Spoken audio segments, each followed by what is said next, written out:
Buenas tardes una vez más, noches ya, a quienes se están comunicando, sean todos bienvenidos, quienes están también conectándose a esta transmisión y enviando sus peticiones y sus saludos. Les enviamos saludos a todos también por medio de las diferentes plataformas en las cuales estamos transmitiendo esta reunión. Casa de Oración Houston les envía un fuerte saludo. Le voy a invitar a que vaya conmigo al Evangelio según San Marcos. Marcos capítulo 6, versículos 2 al 3. Marcos 6, 2 y 3. Y vamos a ver esta porción de la Escritura. Vamos a llegar hasta el versículo 6, desde el 1 hasta el 6, pero vamos a tomar los versículos 2 y 3 como base. Dice: y llegado el día de reposo, comenzó a enseñar en la sinagoga. Y muchos oyéndole se admiraban y decían: ¿de dónde tiene estas cosas? ¿Y qué sabiduría es esta que le es dada? ¿Y estos milagros que por sus manos son hechos?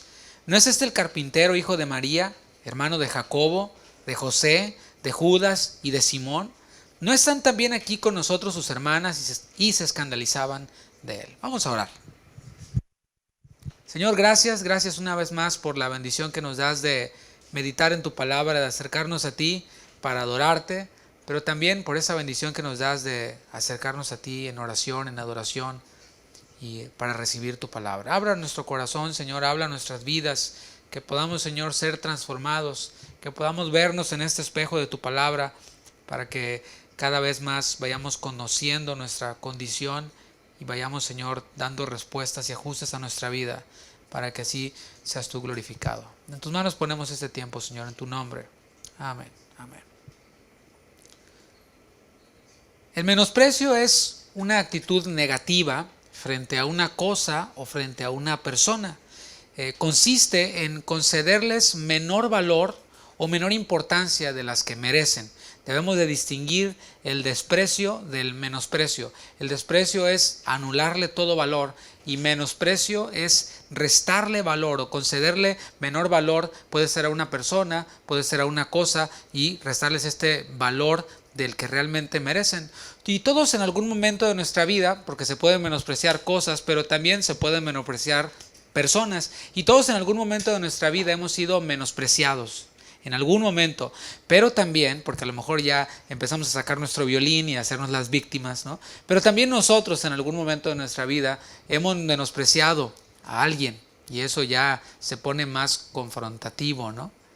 Jesús, el Hijo de Dios, no debemos de olvidar que se hizo carne, se hizo hombre, el Verbo se hizo carne, pero nunca dejó de ser Dios. Nunca dejó de ser Dios, y estando en la condición de hombre como nosotros, experimentó los mismos dolores que nosotros experimentamos.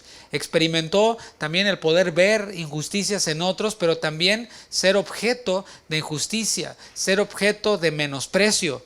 Y vamos a ver cómo fue que el Señor enfrentó este menosprecio aquí en el Evangelio según Marcos. Quiero aclarar que no fue la primera vez que el Señor Jesús fue menospreciado. De hecho, uno de sus discípulos, llamado Natanael, y toma nota, uno de sus discípulos, antes de ser llamado como discípulo, dijo: ¿de Nazaret podrá salir algo bueno? Dudando de que el Mesías fuera Jesús. Y bueno, él lo vio con sus ojos, tuvo un encuentro con Jesús y entonces creyó. Pero aquí vamos a ver en otra oportunidad en el Evangelio según San Marcos, cómo el Señor Jesús fue también víctima de menosprecio. Dice el versículo 1 de Marcos 6: salió Jesús de allí y vino a su tierra, y le seguían sus discípulos. Había estado Jesús, ¿te acuerdas?, en Gadara. Fue una visita de entrada por salida. Solamente llegó, prácticamente liberó a ese endemoniado gadareno.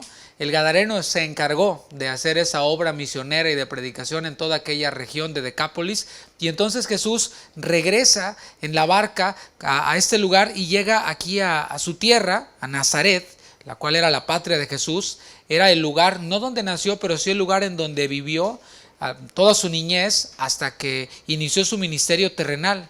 Muchos coinciden que esta fue la segunda visita de Jesús a Nazaret. Nosotros coincidimos con eso también. La fama de Jesús había crecido. A esto se le conoce, en esta sección del ministerio de Jesús, se le conoce como la parte del éxito, la parte de la popularidad, para decirlo mejor, usar un mejor término. Y su fama había crecido. Vimos ya en el capítulo 4, si mal no recuerdo, de Marcos, cómo las multitudes se agolpaban para escuchar la enseñanza de Jesús. Vimos cómo incluso un paralítico fue bajado en medio de esa casa, en ese ambiente de enseñanza de Jesús. Así que Jesús llenaba los lugares, Jesús hacía muchas señales, milagros, pero sobre todo enseñaba. Él era reconocido ya como un maestro excepcional, el cual tenía muchos seguidores, muchos discípulos, y esto es lo que dice el texto. Dice que le seguían sus discípulos. Jesús convocaba multitudes, pero también tenía muchos discípulos, es decir, hombres, mujeres también incluidas, quienes deseaban ser como él. No querían solo adherirse a su enseñanza, sino que deseaban ser como él porque le reconocían como el Mesías. Jesús continúa con su labor ministerial de enseñar, lo vemos en el versículo 2. Y llegado el día de reposo, comenzó a enseñar en la sinagoga. Y vemos cómo ha tenido prioridad el ministerio de Jesús en lo que tiene que ver con enseñanza, didascos. Esta enseñanza que también incluye predicación, pero enseñanza más cercana. Jesús continúa aquí entonces con esta labor ministerial. Por cierto, enseñar, didascos, significa instruir, significa impartir conocimiento, y eso es muy importante, impartir conocimiento, instruir, instrucción, esto es didasco. Y esto lo hacía Jesús, según el versículo 2, en un día de reposo. Es importante recalcar que Jesús, como todo buen judío, se congregaba, frecuentaba la sinagoga, y no debemos de relegar a Jesús a la época en la cual él vivió. Si Jesús hubiera venido en este tiempo, con toda esta tecnología y con todo esto que hay, seguramente Jesús se hubiera congregado en el formato que hubiera disponible. Y Jesús lo hizo en su tiempo. Él, como dice en otro de los evangelios, como era su costumbre. Jesús acostumbraba a congregarse, acostumbraba a ir a la sinagoga. La sinagoga era el lugar designado para orar, era el lugar designado para adorar, pero sobre todo para ser instruidos, para estudiar las Escrituras. Y es importante que cuando nos congreguemos, tú que nos estás viendo, tú que nos estás sintonizando, que cuando nos congreguemos vayamos con ese deseo de recibir instrucción, de recibir enseñanza en la palabra, no solo adorar, no solo ofrendar, no solo tener comunión con nuestros hermanos, aunque ahora la comunión es un poco limitada, es así de lejitos, sin hacer contacto, pero es importante que vayamos con esa disposición de ser instruidos en el conocimiento de Dios. Y continúa diciendo el versículo 2, y muchos, subraya eso, muchos oyéndole se admiraban. Bueno, después de haber dejado su tierra Jesús para bautizarse en el Jordán, el Señor Jesús regresa a Nazaret. Esta vez regresa Jesús enseñando con autoridad. Eso ya lo vimos. A todo lugar a donde Jesús iba, enseñaba con autoridad, no como los escribas y los fariseos, sino que él enseñaba con toda autoridad. La enseñanza de Jesús era una enseñanza sencilla en los ejemplos que él usaba, pero él enseñaba acerca del reino, él predicaba acerca del reino, y eran verdades muy, muy profundas las que Jesús enseñaba a través de parábolas, a través de ejemplos, y también utilizaba incluso los milagros, como vimos en el paralítico que bajaron por el techo. Jesús aprovechó para enseñar esa circunstancia. Como vimos también cómo llegaron en una ocasión los hermanos de Jesús, la madre de Jesús, y la estaban esperando afuera, y Jesús aprovechó esa oportunidad para enseñar a quienes estaban allí. Bueno, Jesús no desperdiciaba ninguna oportunidad para poder enseñar, y lo hacía con poder, lo hacía con profundidad. Por supuesto, el mismo verbo, Hijo de Dios, hecho carne, enseñaba y lo hacía con claridad y lo hacía con maestría, por supuesto. Él enseña con autoridad, pero también hacía milagros. Hacía muchos milagros. En el original se usa la palabra dunamis. Esa palabra dunamis transmite la idea de algo explosivo. De allí proviene la palabra dinamita. Pero algo que veremos el viernes, donde hablaremos un poquito también acerca de este dunamis o dínamo, también como se escribe en el original, es no solamente una explosión, porque ahora viene el 4 de julio, ¿verdad? Ya se empiezan a escuchar las explosiones por ahí.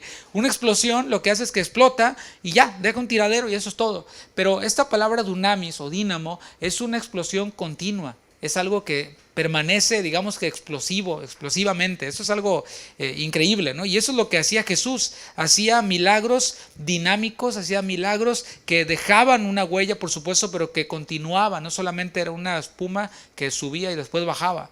Algo poderoso, sin duda, estaba ocurriendo allí en aquella sinagoga de Nazaret. Sin duda que algo poderoso estaba ocurriendo.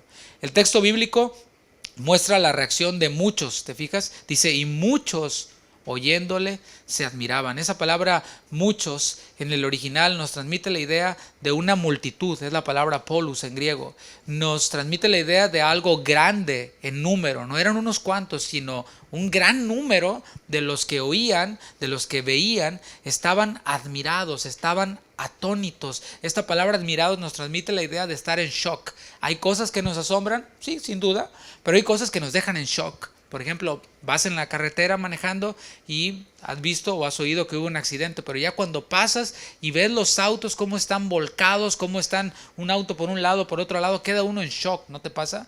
O alguna situación que nos deja no solo al nivel del asombro y de decir wow, sino de quedarnos así en shock. Eso es lo que nos transmite la idea. Entonces, una multitud, un gran número de personas estaban en shock y esta admiración era por las obras de Jesús. Estas obras de Jesús y esta admiración que las personas tenían podría haberles llevado al propósito de la enseñanza de Jesús, al propósito de esta dinamita, de estos milagros de Jesús, que era que ellos reconocieran a Jesús como Mesías, que ellos reconocieran al Señor como lo que realmente era y que se rindieran a Él y que cayeran de rodillas a sus pies. Pero ellos hicieron otra cosa. Lo que hicieron fue cuestionar. Lo vemos ahí en lo que continúa diciendo en el versículo 2. Dice, y decían, ¿de dónde tiene estas cosas? Este cuestionar es el típico sí, pero. O sea, allí estaban la enseñanza de Jesús, allí estaban las señales de Jesús, y ellos decían, sí, están las señales, sí, está la enseñanza, pero, y esto es cuestionar, ¿de dónde tiene estas cosas? ¿Y qué sabiduría es esta que les es dada? Y estos milagros que por sus manos son hechos. Estos entonces eran admiradores secretos. Eran admiradores secretos, los cuales no cuestionaban la sabiduría de Jesús, ¿te fijas? Dice, ¿de dónde tiene estas cosas? Las tiene. Esta sabiduría que le ha sido dada, la tiene. Es innegable. No la podían despreciar, porque allí estaba, era evidente. Ellos lo que hacían era cuestionar la fuente de los mismos, la fuente de estas cosas, de estas señales, la fuente de esta sabiduría. Y esto, mis hermanos, no sé si tú lo alcanzas a ver, pero no es más que envidia, porque no podían negarlo. Lo que hacían era cuestionarlo en vez de glorificar a Dios. Tenían esas dos posibilidades: glorificar a Dios, reconocerle como Mesías, o la otra, que es la que están haciendo, es despreciarlo. Y esto nos refleja, nos transmite la idea, de envidia. La palabra envidia proviene del latín invidia. La envidia es el deseo de obtener algo que tiene otra persona y que uno carece. Es decir, yo no lo tengo, el otro lo tiene y yo deseo tenerlo. Es entonces tristeza, es entonces pesar, es malestar por el bien ajeno. El otro tiene poder, tiene sabiduría y yo, en vez de gozarme, me agüito, como dicen, ¿no? Me da tristeza, me da malestar. En este sentido, la envidia constituye el resentimiento, es resentimiento, ya que yo no lo puedo tener, no puedo tampoco gozarme por lo que el otro tiene, opto por entristecerme, opto por desacreditar, opto por cuestionar. Del cuestionamiento, entonces, ellos pasan precisamente al descrédito. Descrédito, como dije, es la pérdida del valor que algo tiene. Y ellos entonces hacen y acuden a un recurso que a menudo los envidiosos hacen, y es quitarle reputación a la persona, dañar la reputación de la persona, dañar el buen nombre, la buena fama de la persona. Hay un proverbio que dice que más que todo el oro, más que toda la plata, es la reputación de una persona, el testimonio de una persona. Y los envidiosos tienden a hacer esto, a dañar la reputación. Quiero hacer un paréntesis aquí en la lectura bíblica y recordar del primer mártir de la iglesia llamado Esteban. Esteban, dice la palabra, que comenzó sirviendo a las mesas, hubo murmuración entre las viudas, etc. Entonces los apóstoles dijeron, bueno, vamos a buscar a 7 varones llenos del Espíritu, de buen testimonio y llenos de sabiduría. Quizás no es en ese orden, pero el orden de los factores no altera el producto en este caso. Así que se añadieron estos 7 varones, estos 7 diáconos, entre ellos Esteban, el cual comenzó sirviendo a las mesas y terminó predicando un tremendo sermón ante los líderes religiosos. Pero ¿cómo llegó Esteban a los líderes religiosos? Bueno, llegó porque empezaron a acusarlo y acusarlo falsamente y buscaron entonces testigos falsos, gente mentirosa que dijera cosas que Esteban nunca había hecho. Pero lo que querían ellos era dañar su reputación, dañar su nombre. ¿Sabes por qué? Porque dice la palabra que no podían soportar el espíritu de Esteban. No podían soportar la gracia de Dios en Esteban. Así que, ¿qué hicieron? Matarlo. ¿Qué hicieron? Bueno, calumniarlo, buscar testigos falsos, buscar mentirosos para matarlo. Y esa es precisamente la estrategia de Satanás, el cual desea devorar, el cual desea destruir, el cual desea destruir la reputación de las personas. Y con Jesús no fue la excepción. En una ocasión trató de matarlo cuando lo tentó en el desierto y le dijo, tírate. Allí quería matar Satanás a Jesús. A través de los líderes religiosos quería apedrear a Jesús. Y vemos aquí también cómo estas personas están siendo instrumentos de Satanás o comunicadores de Satanás. Es algo que no se debe de nombrar entre nosotros los creyentes, por cierto. Quienes estamos llamados a anunciar las virtudes de aquel que nos llamó de las tinieblas a su luz admirable. Eso es nuestro discurso, eso es lo que debemos de hablar, no dañar la reputación de las personas, no atacar a las personas, no calumniar, murmurar y decir mentiras de las personas, porque entonces nos volvemos comunicadores no del evangelio, sino del evangelio de Satanás, y si es que existe ese término. Así que ellos tratan de desacreditar la buena fama de Jesús, la reputación de Jesús, versículo 3, preguntando, ¿no es este el carpintero, hijo de María, hermano de Jacobo, de José, de Judas y de Simón? ¿No están también aquí con nosotros sus hermanas? Ellos no podían despreciar a Jesús. Lo que hacían era menospreciar a Jesús. Como dije, desprecio es quitarle todo valor a algo. Ellos no podían despreciar a Jesús porque sus obras eran evidentes, eran innegables. Su enseñanza y el poder con el que enseñaba era dinamita, era innegable. Así que, ¿qué es lo que hacían ellos? Le menospreciaban. Y continúa el texto diciendo, y se escandalizaban de él. Esa palabra escandalizar es como algo que te ofende nada más de verlo, ¿no? Algo que tú ves y que nada más escuchar eso te pone así los pelos de punta, ¿no? Bueno, ellos no podían ni ver a Jesús. Su presencia les ofendía. El solo oír su nombre les ofendía. Desde la perspectiva de esta multitud, porque recuerda que eran muchos en número, el poder y la sabiduría de Jesús no concordaban con la posición social de su familia. Por eso ellos decían, pues ¿no es este el carpintero? Diciéndolo con desprecio, diciéndolo con menosprecio. ¿No es este el carpintero? ¿No es este el hijo de María, hermano de Jacobo, de José, de Judas, de Simón y sus hermanas también por aquí andan? Así que según ellos el poder y la sabiduría de Jesús no encajaba con la posición social de Jesús y de su familia. Ellos tenían una familiaridad con la parte humana de Jesús, lo vieron desde pequeño, ¿no? Y esa familiaridad, según ellos, les daba derecho para perderle el respeto a Jesús. ¿Te ha pasado? Ellos lo conocían a su madre, conocían su oficio, conocían a sus hermanos, y según ellos, eso les daba derecho para perderle el respeto, para faltarle al respeto a Jesús. Versículo 4, mas Jesús les decía, no hay profeta sin honra, sino en su propia tierra, y entre sus parientes, y en su casa. Eso es importante, mis hermanos, porque yo dije, todos hemos sido protagonistas en menospreciar a otros. Todos alguna vez le hemos faltado el respeto a alguien, pero también hemos sido víctimas de esto. Hemos sido víctimas de que nos falten el respeto, de que nos menosprecien, de que nos cuestionen, de que nos envidien, todos. ¿Cómo reaccionar? Bueno, aquí empezamos a ver cómo Jesús reacciona. Jesús no se peleó con ellos. Jesús no se bajó al nivel de los envidiosos, de los calumniadores, de los irrespetuosos. No se bajó a su nivel.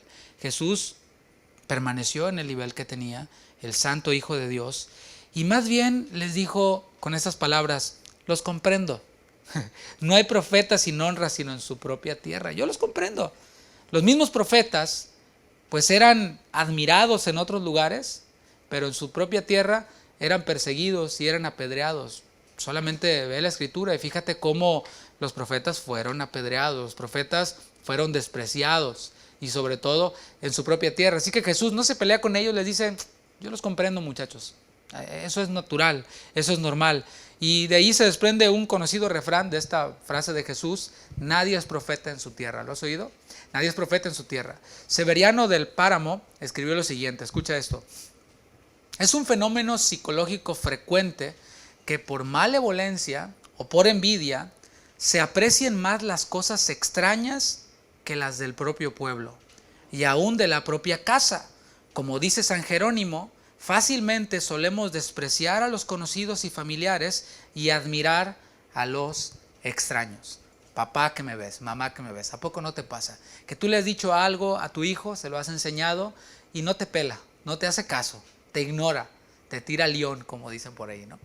Pero después viene alguien más, un amiguito, un tío, qué sé yo, y le dice exactamente lo mismo que tú le dijiste y te dice, ¿qué crees? Y viene y te dice como que descubrió la rueda, ¿no?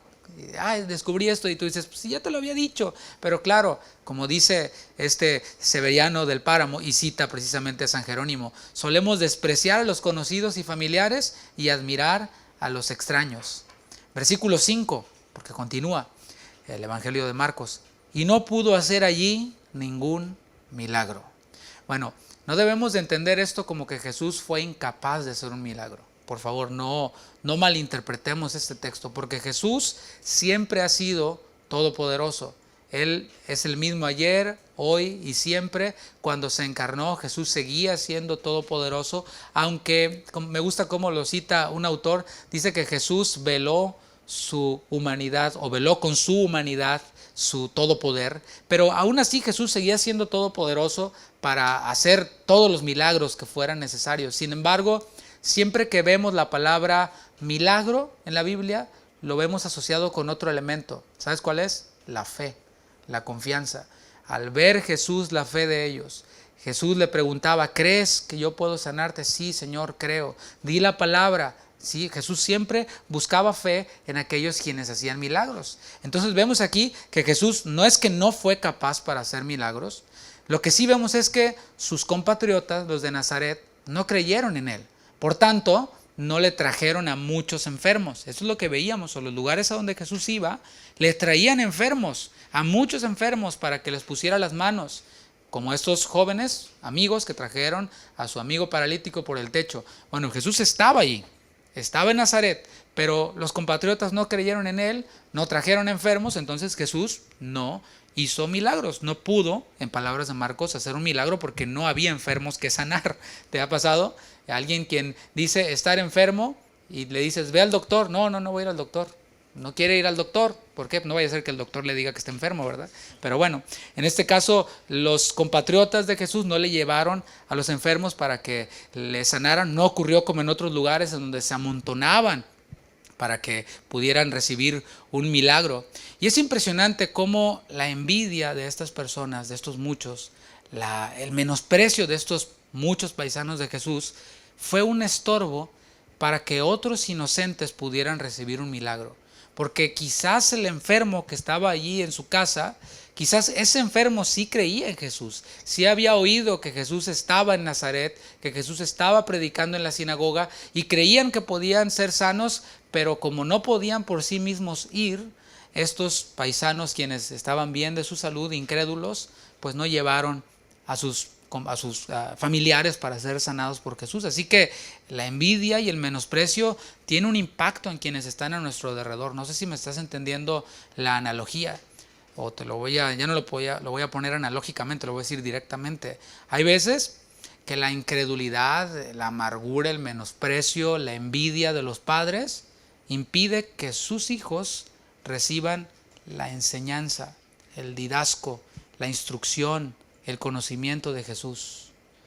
La envidia, el menosprecio y el descrédito siempre van a ser como un tapón para que la bendición de Dios fluya no solo en la familia, sino también en la iglesia. Por esto a menudo hablamos acerca de la fe. Fe es confianza. El creyente es alguien quien confía.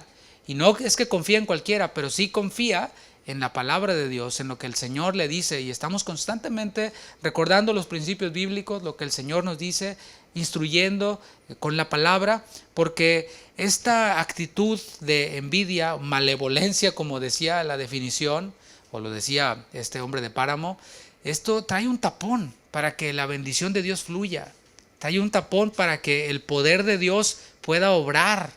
No que Dios deje de ser poderoso, pero al dejar de ser expuestos al poder de Dios, pues hay un tapón. Entonces, incluso en familias enteras ocurre esto. ¿Qué hacer si Dios me está usando y otros me menosprecian?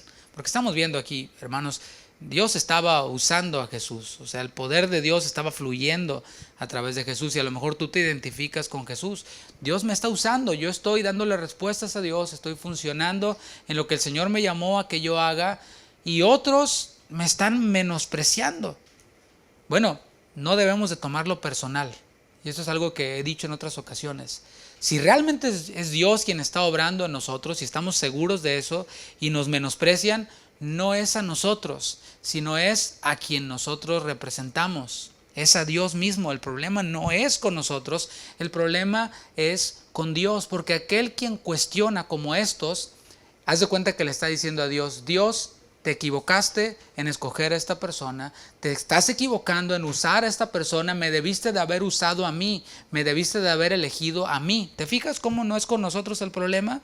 Así que si tú estás en esa condición, arrepiéntete, porque estás oponiéndote a la voluntad de Dios, y es algo que trae un tapón de la bendición de Dios para tu vida, para tu familia por consecuencia, y para tu iglesia si es que estás en alguna. El problema en realidad, como dije, no lo tienen con Dios, o lo tienen, quiero decir, con Dios, a quien le plació llamarnos para X función. No estamos llamados, eso es importante, a cuidar nuestra reputación. Jesús no lo hizo. Jesús dijo, yo los comprendo, muchachos, no hay profeta sin honra sino en su propia tierra. Jesús no defendió su reputación. Él no lo hizo, al menos en esta ocasión no. Y nosotros no estamos llamados a eso, a cuidar ante otros nuestra reputación.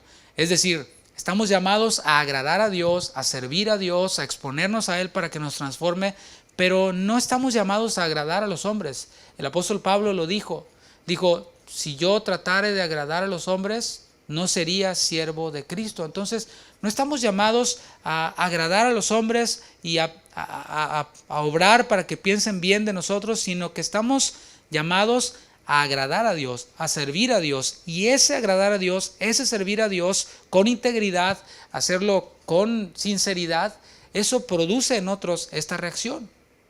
Si estamos llamados a lo que sí estamos llamados a hacer es a cuidar nuestro corazón, no nuestra reputación, pero sí nuestro corazón, y es lo que dice Proverbios 4:23. ¿Qué dice Proverbios 4:23? Sobre toda cosa guardada, guarda tu corazón, porque de él mana la vida. Es decir, podemos estar haciendo la obra de Dios, Dios puede estar usándonos, bendiciendo a otros, sea para enseñar o para cualquier otra cosa.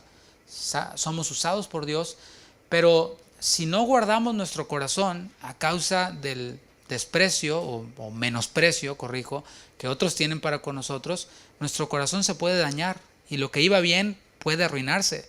Hay peligro entonces de que nos amarguemos en contra de aquellos quienes nos cuestionan, de aquellos quienes nos desacreditan, de aquellos quienes nos calumnian, de aquellos quienes nos menosprecian. Ese es el peligro para con nosotros. Es decir, no podemos hacerlos callar, porque si no están viendo la obra de Dios, si no se están sometiendo a Dios, no se van a someter a nosotros si les decimos, ya cálmense, no hablen así de mí, no estén cuestionándome porque soy de aquí, de Nazaret, porque conocen a mi madre, mi oficio, mis hermanos, ya cálmense. No hagamos eso, más bien hagamos lo que podemos hacer con nosotros, que es guardar nuestro corazón.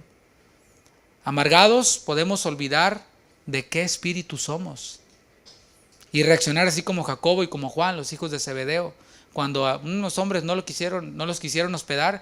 ¿Y qué dijeron? Señor, ¿quieres que oremos para que baje fuego del cielo y para que los consuma a todos estos? Bueno, si nos amargamos podemos tener esa actitud y olvidar de qué espíritu somos, porque eso les dijo Jesús. Jesús les dijo, ¿ustedes no saben de qué espíritu sois o qué? ¿Qué les pasa, no? Casi les da un zape, ¿no? O sea, los enseñó, los exhortó, pero después siguió caminando con ellos, no los desechó, ¿no? Jesús nos da el ejemplo para que nosotros sigamos sus pisadas. Es a Él a quien queremos imitar, es a Él a quien queremos agradar. Y continúa el texto porque dice que no pudo hacer ningún milagro, o muchos milagros, como dice el texto, no pudo hacer allí ningún milagro, salvo que sanó a unos pocos enfermos poniendo sobre ellos las manos. Jesús no les deseó el mal a sus compatriotas de Nazaret, los comprendió, no los maldijo, ni siquiera pensó en orar para que cayera fuego del cielo y los consumiera. ¿Qué es lo que hizo? Y es impresionante, lee el texto. Dice que sanó a unos pocos enfermos, a los pocos que le trajeron o a los pocos que llegaron, el Señor les hizo bien a esos pocos. Y esto nos trae una lección que después vemos en las cartas paulinas, ¿no? Que nos dice que aquellos quienes nos hacen mal, les paguemos con bien, para que amontonemos ascuas de fuego sobre su cabeza. Así que, ¿qué hacer? Si alguien tiene esta actitud contigo y se aleja y se aparta, una manera de hacerle bien y de guardar tu propio corazón es orando por él, como dice la palabra, ¿no? Dice que bendigan a los que nos maldicen, que les hagamos bien a los que nos ultrajan y nos persiguen. Bueno, oremos por ellos, y eso es una prueba para nosotros mismos de parte de Dios. Cuando estamos orando y viene a nuestra mente, no lo ignoremos, oremos por esas personas, deseemos bendición para sus vidas. Y Jesús no les deseó el mal a estos hombres, sino que les hizo el bien. Envidia y menosprecio es lo que vemos aquí, pero la raíz, o sea, lo que está en la superficie es envidia y es menosprecio, pero la raíz de ese menosprecio, ¿sabes cómo se llama? Se llama incredulidad.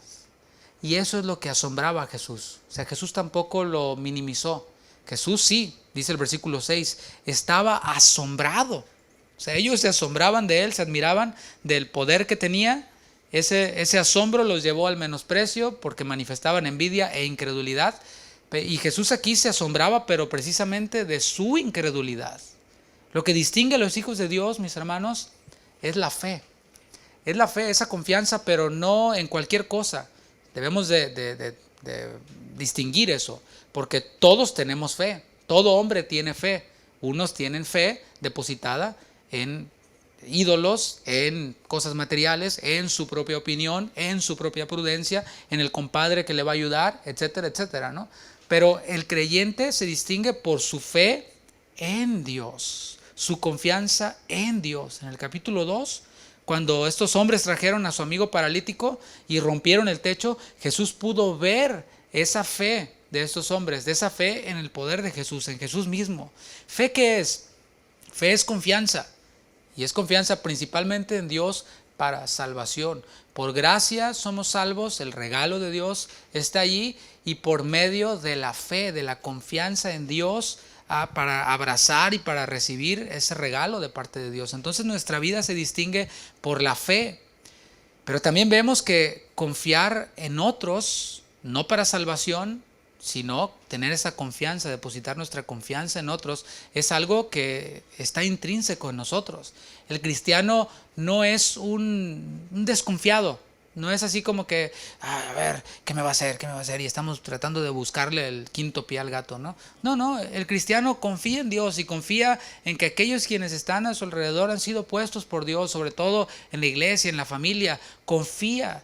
Yo platicaba hace rato con mi esposa esta mañana y le decía, oye, imagínate en esta relación de Jesús con sus discípulos. Jesús, quien conocía todas las cosas, llamó y eligió a cada uno de sus discípulos, ¿no? Y él ya conocía de antemano cómo se iban a portar. ¿Qué te parece? Y aún así el Señor caminó con ellos. Y aún así el Señor depositó su confianza en ellos. El mismo Natanael que mencionamos al principio. ¿De Nazaret podrá salir algo bueno? Tomás, quien dudaba. Pedro, quien en un momento le dijo al Señor Jesús, no vayas a la cruz, en ningún modo esto te acontezca. Y Jesús, ¿qué le dijo? Apártate de mí, Satanás, porque no pones tu mirada en las cosas eternas, sino en las terrenales. Y vemos cómo el Señor Jesús, a pesar de todas las fallas que tuvieron en los 3 años, Jesús siguió confiando en ellos. ¿Cómo les mostró Jesús que confiaba en ellos? ¿Sabes cómo? Diciéndoles, vayan por todo el mundo y prediquen el evangelio a toda criatura. Depositando en ellos nada más y nada menos que la misión de predicar su evangelio. Jesús muere, es sepultado, resucita y resucitado les da un curso intensivo todavía y les habla acerca de que van a recibir poder cuando venga sobre ellos el Espíritu Santo para ser testigos. Y después, ¿sabes con qué le salen a Jesús? Señor, ¿restaurarás el reino en este tiempo? Así como que, ¿en serio? O sea, salen con una pregunta que nada que ver ya cuando es el examen final, haz de cuenta. Y Jesús, ¿qué hace? Deposita confianza sobre ellos. Y bueno, al final el poder del Espíritu fue lo que los impulsó, lo que los movió para cumplir con esta misión. Pero puedes ver entonces cómo si nosotros imitamos a Jesús, podemos confiar en aquellos quienes están a nuestro alrededor. La antítesis, lo contrario a la fe, es la incredulidad. No se espera de un creyente que sea incrédulo, que desconfíe de Dios primeramente, como los discípulos arriba de la barca, ¿no? Quienes no confiaron en la promesa de Jesús. No se espera de un creyente que desconfíe de sus hermanos a quienes Dios está usando. Por ejemplo, de sus pastores, de sus líderes. Un creyente no se espera, o no se espera de un creyente que desconfíe de ellos.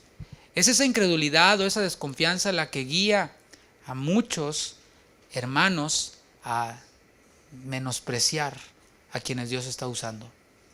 A los mismos pastores a quienes Dios les ha regalado, porque tú que me ves, si tienes un pastor, debes de verlo no como tu enemigo.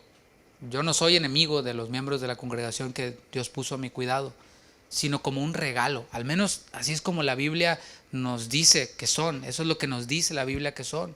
Apóstoles, profetas, evangelistas, pastores y maestros son un don, son un regalo para la iglesia. Así que si nosotros los vemos como otra cosa, mira, es difícil la situación, se pone complicado. Así que el mismo apóstol Pablo les hizo un ruego a los cristianos de Tesalónica. Acompáñame a 1 de Tesalonicenses capítulo 5, versículos 12 al 13.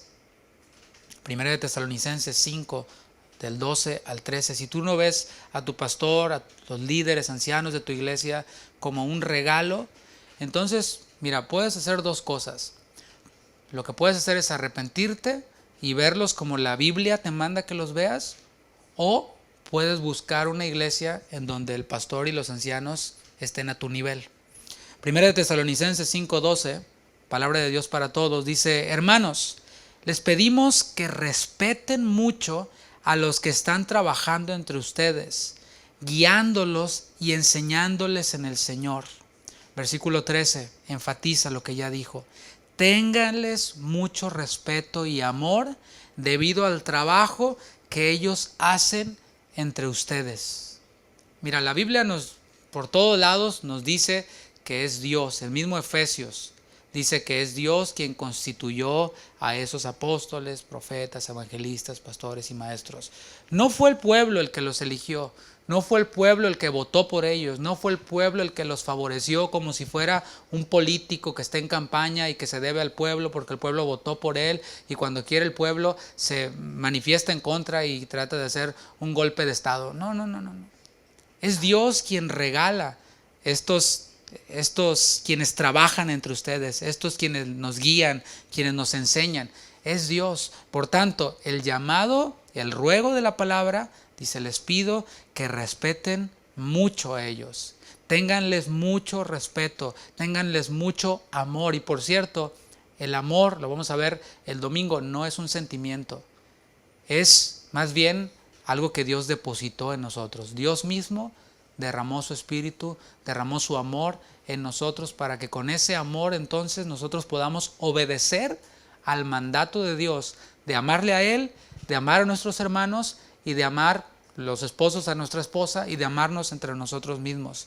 Y al final de estos versículos, del versículo 13, dice: vivan en paz unos con otros. O sea, si ustedes respetan mucho a los que trabajan entre ustedes, guiándoles y enseñándoles, si les tienen mucho respeto y amor debido al trabajo que ellos hacen, van a vivir en paz entre ustedes. Y tú dices: por eso no estamos viviendo en paz entre nosotros, porque les faltamos al respeto a quienes trabajan entre nosotros, a quienes nos guían, a quienes nos enseñan, Porque los menospreciamos, porque los envidiamos, por eso no vivimos en paz. Bueno, aquí la palabra de Dios nos responde y nos instruye. Aunque la incredulidad de muchos no deja de asombrarnos, así como le asombró a Jesús, porque esto continúa ocurriendo. Es algo que está en el hombre. Esta cita que te leí hace rato de este hombre de Páramo, decía que es algo psicológico en el hombre. Te conozco, te desprecio. Te conozco y si te va bien te envidio. No es solamente de los latinos. De repente oigo personas que les dicen, es que los hispanos somos muy así. Le va bien a otro y lo envidiamos. No es nada más de los hispanos.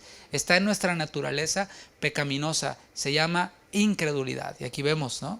Y aunque esa incredulidad no deja de asombrarnos, no debe tampoco de desanimarnos al grado de que nos paralice. No sé si me estoy comunicando. Porque yo no quiero plantear un problema que te desanime.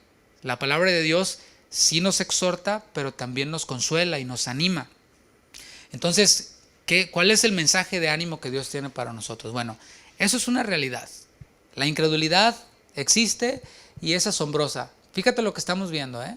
El mismo Señor Jesús, el Hijo de Dios, enseñando y haciendo milagros, y personas, muchas, oponiéndose, desacreditando y menospreciando, ¿sí? Y vemos esto, una realidad. Pero, ¿no crees que eso ocurra en ese tiempo? Claro que ocurre también, pero no debemos de paralizarnos, sí asombrarnos, pero no paralizarnos y ya no, esto no tiene sentido. No. Jesús no se atoró allí. Sí se asombró, pero no se atoró y dijo, no, ya, voy a tirar la toalla. ¿Te imaginas que Jesús hubiera dicho eso? No, yo ya. Mis mismos compatriotas no me quieren. Y Jesús, se puso ahí sentimental, ¿no? Y todo a llorar. No se atoró allí. Tampoco, fíjate bien, los trató de convencer. Por favor, mi hermano, ve el texto. Y fíjate que por ningún lado el Señor Jesús sacó su folder, su currículum, sus videos de YouTube para decirles, mírenme, de verdad, yo soy el Mesías, crean en mí. No trató de convencerlos. Tampoco trató de convencer a sus vecinos ni a los que estaban por allí. No. ¿Qué hizo Jesús? Dice la segunda parte del versículo 6. Y recorría las aldeas de alrededor, ¿haciendo qué? Enseñando. A eso vine, ¿te acuerdas que Jesús dijo? Porque a eso vine, a enseñar. A eso vino Jesús, a enseñar. Su ministerio, lo prioritario era la enseñanza. Y Jesús, al ver esta incredulidad, al ver esta envidia, al ver este menosprecio y este cuestionamiento de todo el mundo ahí en su aldea o en Nazaret, en su patria, Jesús, ¿qué fue lo que hizo? Siguió enseñando, siguió con su ministerio. Así que, para finalizar, si tú estás siendo víctima de esto, por favor, no te autovictimices, por favor. Simplemente enfócate en el llamado que el Señor te hizo. Enfócate en eso, en ese objetivo, así como hizo Jesús. Continúa haciéndolo con fidelidad, continúa haciéndolo con integridad, guardando tu corazón sobre toda cosa guardada. No dejes que eso te amargue, porque no puedes hacer nada para que los envidiosos cambien, pero sí puedes hacer algo para que tú mismo no te amargues. Entonces continúa enseñando. Y eso es lo que estamos haciendo acá mismo. Estamos enseñando. Continuamos con el ministerio. Continuamos hasta que el Señor venga y queremos hacerlo con integridad. Así que si tú no eres víctima, sino que eres protagonista en esto, pues creo que te di dos alternativas, hablando en el término de la iglesia o en el contexto de la iglesia. Arrepiéntete, obedece a lo que dice la palabra, o busca un pastor, busca pastores que estén a tu nivel, o entonces, pues si sigues por el mismo camino, lo que estás haciendo es taponear la bendición para tu familia, para ti mismo, pero nosotros queremos seguir avanzando en el llamado que el Señor nos hizo y sabemos que el Señor va a continuar bendiciendo su obra, va a continuar añadiendo a la iglesia a los que han de ser salvos, va a continuar sanando a los pocos o muchos que tengan fe, no en este vaso de barro, sino en el tesoro que está depositado en este vaso de barro que es el Evangelio. Así que oremos. Padre, gracias por tu palabra, gracias porque tú eres bueno y fiel para con nosotros. Te pedimos, Señor, que esta palabra sea de reflexión en nuestras vidas, que sea un parteaguas en nuestra vida en medio de esta semana. Señor, que traiga a nosotros este consuelo y nos esté mostrando el porqué de nuestra condición espiritual, muchas veces estancada, mediocre, raquítica, pero que al verlo, Señor, podamos dar una vuelta y hacer lo que tu consejo nos dice, lo que tu palabra nos dice que hagamos.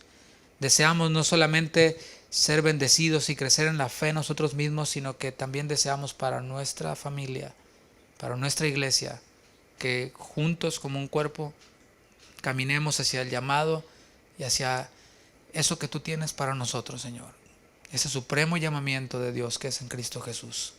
Gracias por cada hermano quien está en este momento conectado y quien ha de escuchar esta enseñanza. Te agradecemos por sus vidas y te pedimos que continúes bendiciéndoles. Sana a quienes están enfermos, Señor. Creemos en que sigue siendo poderoso.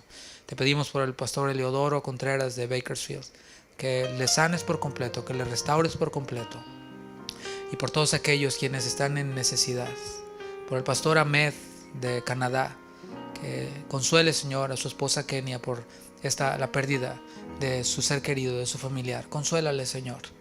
Te pedimos todo esto en tu precioso nombre. Amén. Amén. Mis hermanos, que el Señor les bendiga. Amigos, que pasen muy buenas noches y nos vemos el viernes en la próxima transmisión. Dios les bendiga.